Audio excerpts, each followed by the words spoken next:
get so mad. But in the paper, it must be true.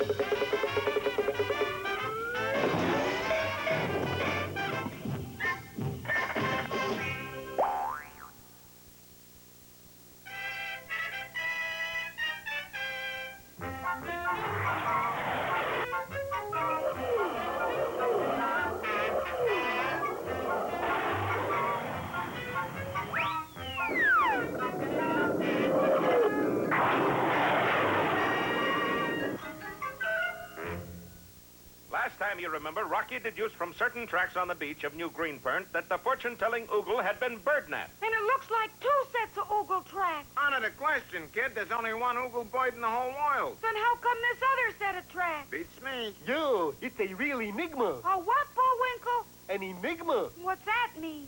I don't know. I just made it up. But at that very moment, on a lonely island miles away, the Oogle was being held captive by none other than your fiend and my fiend, Boris Badenov. But, darling, how did you coax Oogle Bird away from island? Was easy, Natasha. And Boris explained just how he had bird-napped the Greenpernt Oogle. A short time ago, passing himself off as past president of the Lompoc Birdwatcher Society, he had gained access to the Oogle Bird's nest at the top of Mount Pitkin. But as he neared the nest, he underwent a surprising transformation. Allow me to introduce myself, my dear lady. Charles Oogle, star of stage, screen, and television. Let me take you away from this cold mountain chap. Come with me to my nest in the Casbah. Come, fly with me, moi petit ossu. Well, maybe we better walk in state. Like you say, kiddo. Oogle, oogle, oogle, oogle, oogle. And so, blinded by infatuation, the Oogle Bird had willingly eloped with the disguised Boris. Once on his deserted island, though, things were different. Okay, sweetheart. Honeymoon is over. Let's get to work. Never mind the baby talk. Lay an egg. And Boris began to use the poor Oogle Bird for his own nefarious purposes. And now for 64 grains of corn. What rich man will be away from his house at midnight tonight? Get message, Natasha. Here it is, darling. Although against my will, I picked him. Claude the Peister is your victim. So that night, many miles away, Boris paid a secret call on a large mansion. Next day, the headlines blared the shocking news of an enormous jewel robbery at the De Peister residence. 100,000. Natasha, at last we really got it made. And Boris's next question to the Oogle Bird was even more sinister. Hey, short and ugly. What will be easiest bank to break into tonight? And, of course, the Oogle Bird had to answer. The bank's address, you dirty cheat, is 1820 Flugel Street. Sure enough, that night, Boris did break into a small bank at 1820 Flugel Street. 16 pennies and 2 buttons, darling. Not so good. Natasha, it's not the amount. It's just being able to do a little something bad each day. But Boris received a severe jolt when the bird's next prediction read... The Oogle Bird says, happy day. Rocky Squirrel is on the way. Oh, shut up, you beak. Sure enough, a speedy boat bearing our heroes and King Bushwick were headed right toward Boris's hideout. Are you sure this is the place? Sure. Look, it's the only island around here with a mountain high enough for an Oogle Bird to live on. Good thinking, Jack. Rocky. Yeah, Rocky. But it looked as if their approach wouldn't go unchallenged, for Boris had trained a number of large guns on them, and as their boat reached the crest of a wave, Boris fired. Fortunately, as the shells sped on their way, our heroes slid into the trough of the wave, and the shells passed overhead harmlessly. Boy, look at that, Rock. You know, I don't think we're exactly welcome on this island. Well, that is the understatement of the year.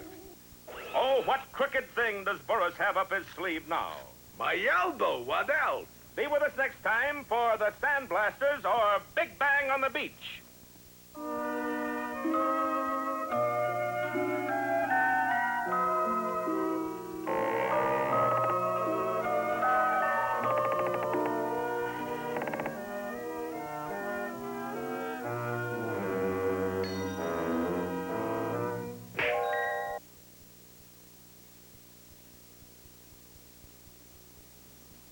Once upon a time, in a little pond in the Middle West, lived an ugly duckling who wanted to be a movie star.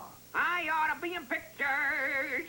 Da, da, da, da, da. He was the star of his local dramatic club, and he was written up in his hometown newspaper for his acting in Cyrano de Duckerac, Hamlet, the melancholy duck, and duck of a salesman, but this kind of fame meant nothing to him. He wanted to be a movie star. I'm just ripe for some lucky scout to discover.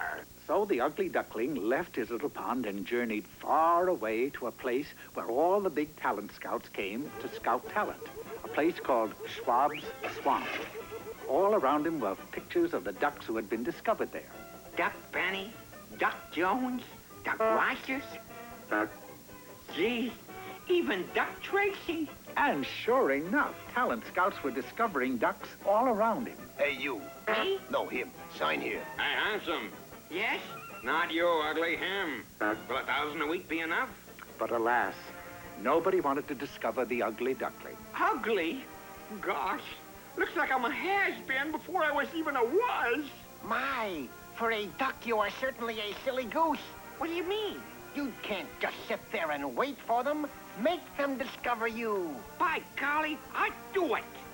Soon, the ugly duckling was standing before one of the biggest producers in town, J.B. Hogfat himself. Now get this, J.B. Don't you see, Captain? There's no time now. We are thinking of women and children. You're the only one who can get through safely. Go, take your last boat. I will stay and keep the ship off the rocks. Don't think of me. I've lived my life. Think of the children. Magnificent. Oh, you're a great actor, Duck. Then I get a contract? Of course not. You're ugly as a mud fence, but you were superb. Yeah, that figures. The ugly duckling tried and tried. Now, my little pigeon, come with me to this swamp. No. In its dark, mysterious byways, you will come to know the ways of love, l'amour. Doc, you are greatest lover in world. But, You ugly. no soap. No soap. Still, the duckling didn't give up.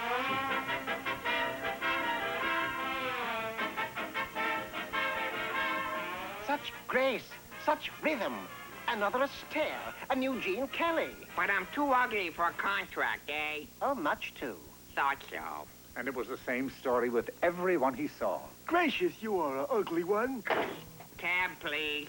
Yes, Ugg. Yes, Hey, mister, Yes? how come you're so ugly? All right, I get the idea. Broken-hearted, the duck returned to Schwab's Swamp. It's no use.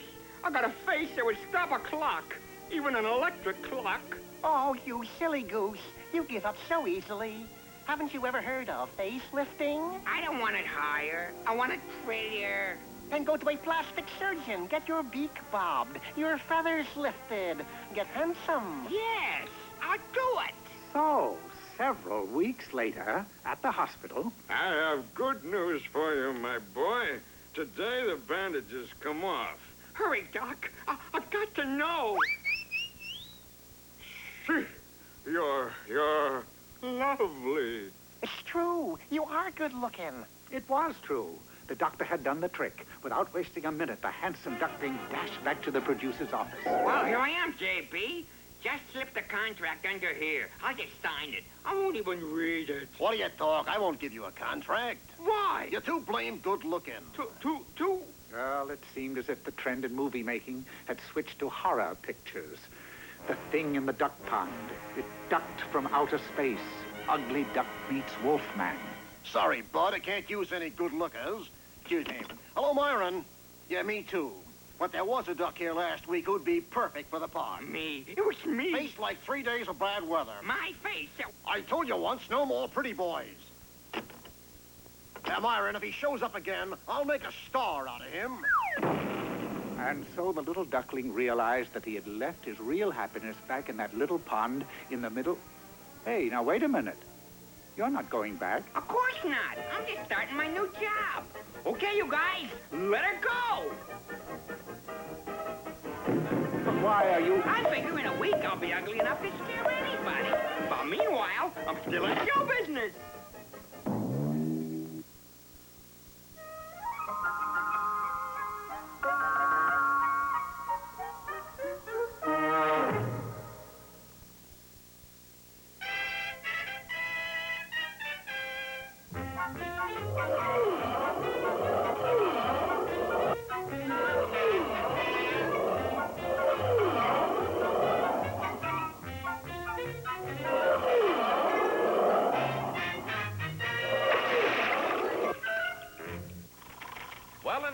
get the fortune-telling Oogle Bird back to New Greenpernt, our heroes and King Bushwick are just about to hit the beach of Boris Badanov's island fortress. Do you think anybody spotted us yet, Your Majesty? Oh, I doubt it, Rocky. The island looks deserted to me. But at that moment, the tiny boat passed a series of signs floating in the water. Welcome, friends, and don't be nervous. We'll give you our finest service. That's mighty thoughty. Who's the sponsor? The Bide-A-Wee Funeral Parlor. Die now, pay later. Yes, up ahead on the beach, Boris seemed to be doing some last-minute gardening. Actually, of course, he was planting a pattern of deadly explosive landmines in the sand. Just call me Green Thumb Badenoff. Tell me, Green Thumb, darling, how do we get out of minefield? Easy, Natasha. Just follow little flags. And the two villains picked their twisting way through the minefield, picking up the telltale flags as they went. No sooner were they out of sight than Rocky's boat approached the shore with Bullwinkle at the helm. Watch out for the surf, Bullwinkle. The who? The waves. Don't let the waves swamp the boat. Tut, tut, Rocky. You are talking to an old riverboating moose. You? Certainly me. Why, many's the time I've shot at rapids in my... Oh! I thought you were used to shooting the rapids. Can't understand it. That's the first rapid that ever shot back. Then, on a bluff overlooking the beach, Boris and Natasha watched as our friends struggled to drag their swamp boat to shore. They're right at the edge of minefield, Natasha. It won't be long now. But at that moment, Rocky was saying, We better split up, fellas. I'll go this way. Your Majesty go that way, and Bullwinkle go straight ahead. Right, Rock. And Rocky and King Bushwick separated, inadvertently leaving Bullwinkle to walk through a beach full of landmines all by himself. You sure this will work, darling? Of course, but just to be positive. And the wily Boris dropped a large rock down on Bullwinkle's head. Oh! Boy, that is the biggest hailstone I ever seen. And the now groggy moose began to stagger back and forth across the beach. I can't watch. But oddly enough, Boris's plan had backfired, for instead of taking a straight course across the explosives, Bullwinkle lurched aimlessly from side to side, miraculously missing every landmine on the beach. Did it happen yet, Boris? Boris! Meanwhile, Rocky had climbed to a high point on the island and found himself gazing at Boris's hilltop hideout. Golly, I'll bet we find the Oogle Bird in there. Oogle Bird! Where are you? Oogle! Why don't you answer? Little did Rocky know that the Oogle Bird was high above him, tied to its nest and gagged so it couldn't make a sound. Oh, Oogle! And at that moment on the other side of the hilltop, Bullwinkle heard Rocky's cry. Oogle! Hot piggies, it's the Oogle Bird. I'll answer him. Oogle, oogle, oogle! Hokey smokes! Sounds like the Oogle Bird's right over that hill. Oogle! Oogle! Oogle, oogle, oogle! And our two friends slowly crept up on each other through the underbrush, each thinking the other was the Oogle Bird. Oogle! Oogle! Oogle! Oogle!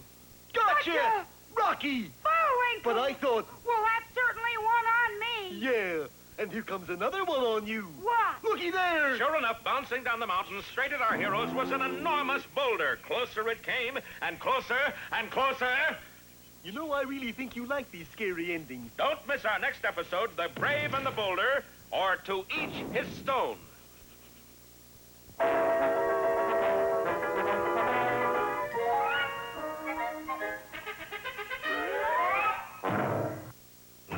Don't go away. Nick's Megatoon Monday will be right back.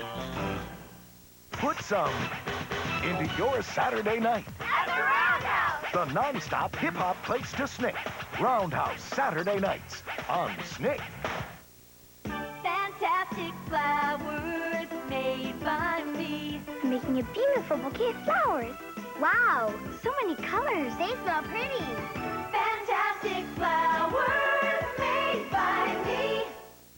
Sparkle eyes Barbie with sparkling eyes, exciting and new. A dress that sparkles, jewelry too. You can change your gown. Sparkling eyes like in a dream, the prettiest Barbie we've ever seen. Sparkle eyes Barbie. Pet pal skipper in her cool pink skirt with a picture of her pal right on her shirt.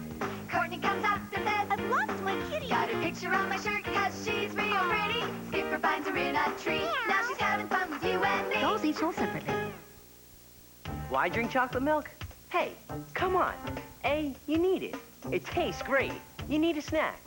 B, it's a great snack. Hits the spot. A great snack. C, it's smooth. Chocolate milk is rich and smooth. D, your friends like it a lot. E, it's chocolate. F, you love the taste. G, do you really need a reason? Chocolate milk. What a tasty idea. We're hungry! Play Hungry, Hungry Hippos! It's fun, fun, fun, fun, fun. They're hungry, hungry hippos. It's Hungry, Hungry Hippos! Whoever gobbles up the most marbles wins! They're hungry, hungry hippos. I win! Hungry, Hungry Hippos from Milton Bradley. You're watching Nickelodeon. And now, back to Megatoon Monday. And now, for all you senior students who are just about to graduate, here are some words of wisdom from Mr. Know-It-All.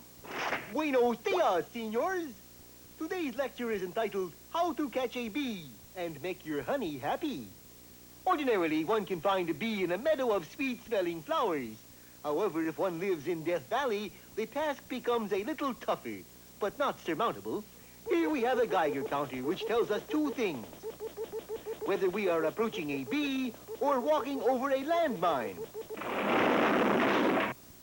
If the bee lover can't find the bee, make the bee come to the bee lover. This can be attained by luring him with a honeycomb. We simply take a comb, gook it up with a jar of honey, and place it on the ground. You can be sure a bee will make a beeline for it. Ah, here comes one now. That was a bee, all right. A bee-29. Moving from Death Valley to a meadow of sweet-smelling flowers, we finally do locate a bee, and there on that petal is one now. Utilizing the thumb and forefinger, we gently pick him up so as not to hurt his delicate little... Oh! Catch the bee, Mr. Know-It-All? No, I didn't, and I'm going to see that he never gets elected. But why are you going into that voting booth? I'm going to vote no on Proposition B.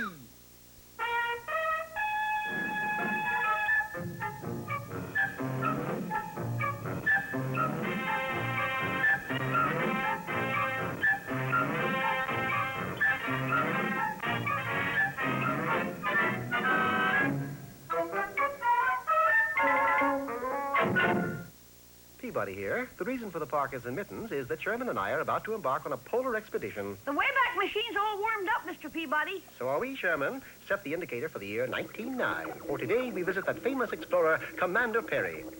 Hitting on all 4s, 6s, and 8s, the Wayback shuttled us back through the years till we were standing on a frozen ice pack.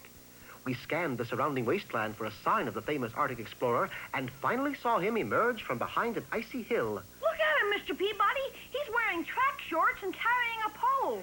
I beg your pardon, Commander, but aren't you freezing? Yes, but I can't let a little thing like that stop me. But how can you discover the North Pole dressed that way? Who said anything about discovering it? I want to vault it. A pole vaulter? Hmm? The best in my school. Say hello to the coach for me. We've got to stop him, Mr. Peabody. On the contrary, Sherman, he can't vault the pole until he discovers it. Commander Perry made his way across the ice, and we followed.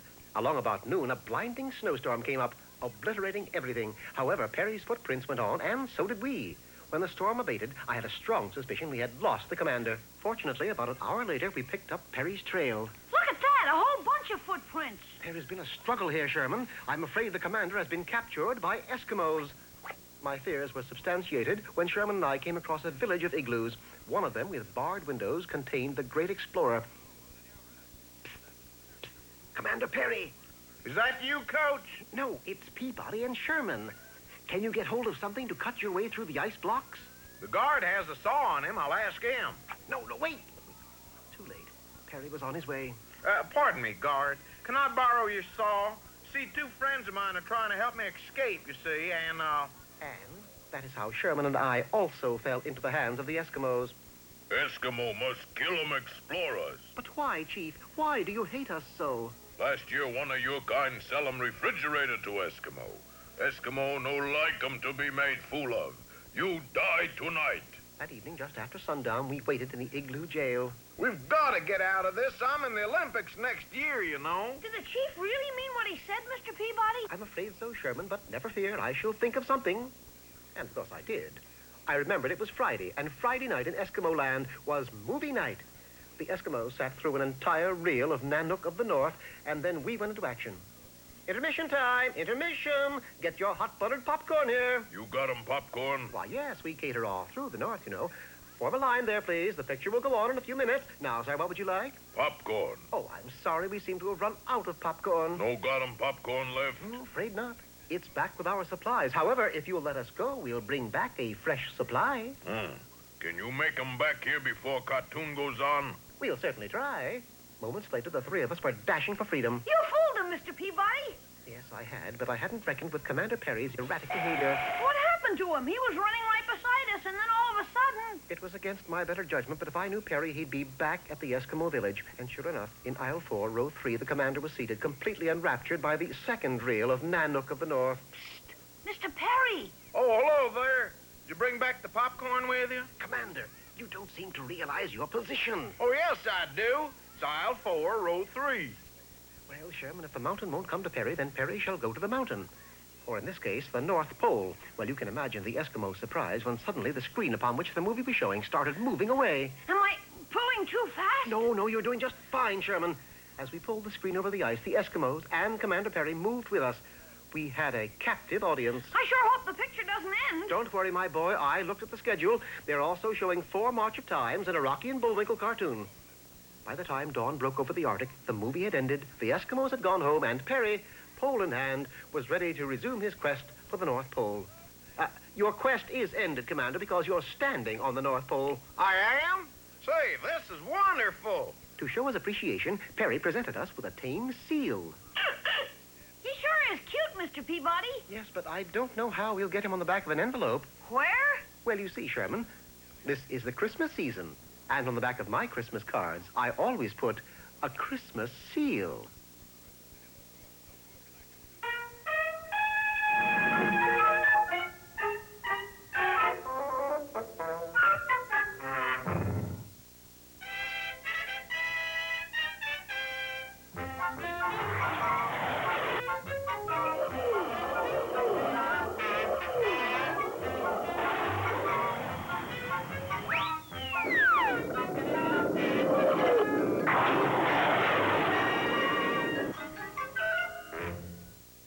While in their search for the Greenpernt Oogle, Rocky and Bullwinkle succeeded only in capturing each other.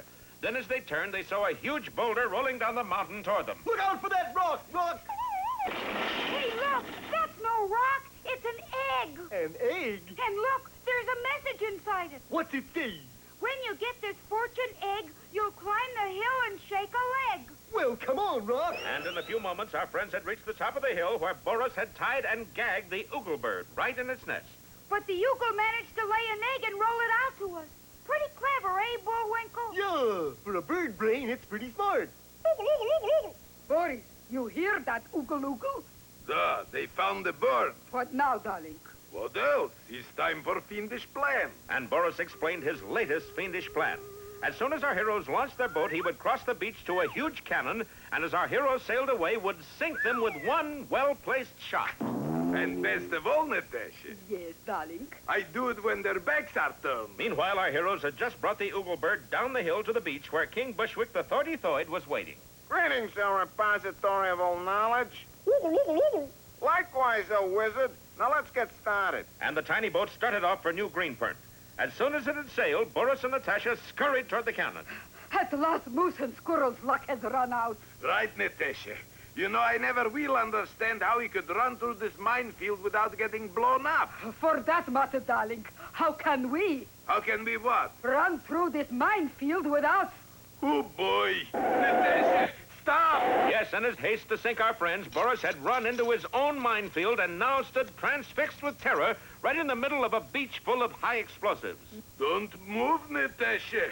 I'll throw a little pebble instead. Natasha, next time I get fiendish plan, do me big favor. What's that, darling? Shut up my mouth! And so it wasn't long before Rocky and Bullwinkle sailed into the harbor of New Greenpernt to the cheers of the natives and of their friend, Captain Peter Wrongway Peachfuzz. Hooray! They're over this way, Jack. Oh, of course. Well, I guess we better be leaving for home, King Bushwick. Sorry to see you go. And goodbye to you, too, Oogle boy, or bird. Uh-oh. The Oogle bird wants to go with you. Yeah, it seems to have taken a liking to Bullwinkle. But we need the Oogle bird. He's our wizard. Who's gonna make our predictions for us if he goes? Hey, I think I know just the solution, Your Majesty. And so the next day saw the installment of a brand new Wizard of New Greenpernt, Captain Peter Peachfuzz. But Rocky, he's never been right in his whole natural-born life. That's just it, Bullwinkle. I told him to do just the opposite of what he said. Yes, from that moment on, every Peachfuzz prediction was taken backwards with great success. Weather report. Fair and warmer. Continued sunshine. Get your umbrellas, boys. It's gonna rain cats and dogs.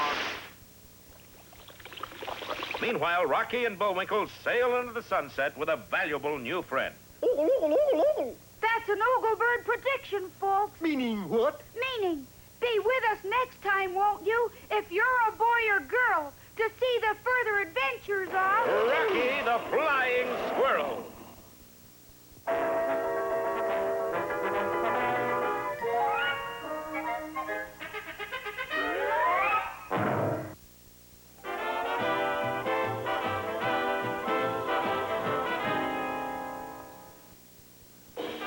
Attention, counterintelligence. The top secret is that Get Smart is on next. Chaos, Control, Max! Well, it won't be a secret for long if they keep yelling about it like that. Get Smart, next on Nick at Night.